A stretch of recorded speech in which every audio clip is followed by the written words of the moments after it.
ఈ విశ్వావసనామ సంవత్సరంలో మిథున రాశి జాతకులకు ఫలితం ఏ విధంగా ఉండబోతుందో తెలుసుకుందాం. మిథున రాశి వారికి ఆదాయం 14, వ్యయం 2, రాజ్య పూజ్యం 4, అవమానం 3. ఈ రాశి వారి లక్షణాలు తెలుసుకొని ఆ తదుపరి ఫలితాలు తెలుసుకుందాం.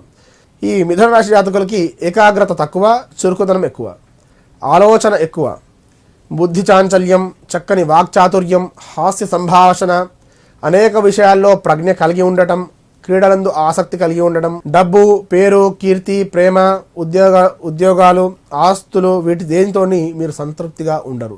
జ్ఞాపశక్తి అధికంగా ఉంటుంది, హాస్య ప్రియత్వం కలిగి ఉంటారు, పరిస్థితులను బట్టి మంచి చెడులు ఆలోచించేటువంటి స్వభావం కలిగి ఉంటారు, అదృష్టం చంచలముగా ఉంటుంది. ఈ రాశి వారికి ఈ సంవత్సరం 10వ ఇంట శని జన్మరాశి యందు గురువు వల్ల ఏ పని చేసినా నెరవేరుట, అంచనాకు మించినటువంటి ఆదాయం ఉంటుంది.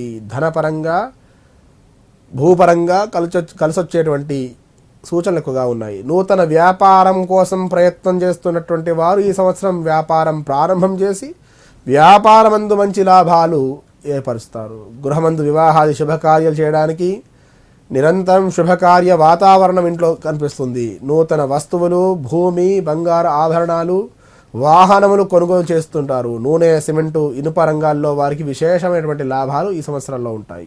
కొత్త పెట్టుబడులు పెడతారు. పాత బాకీలు రావడం వల్ల కుటుంబంతో తీర్థయాత్రలు, విదేశీ ప్రయాణాలు చేస్తుంటారు.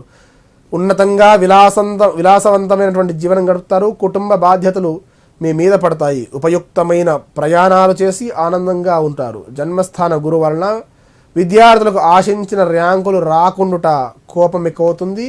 వినోద కార్యములకు ధనం ఎక్కువగా ఖర్చు చేసుట కొంచెం ఓర్పుగా మెలిగాలి. ఎక్కువ ప్రయాణాలు చేస్తారు. మీకు సాయం చేస్తా అన్న వ్యక్తులు దూరం వెళ్ళి ఏదో రకమైనటువంటి టెన్షన్ పడుట, ఉద్యోగస్తులకు కొంత మానసిక బాధ గురువు సంచారం వల్ల కలగనుంది.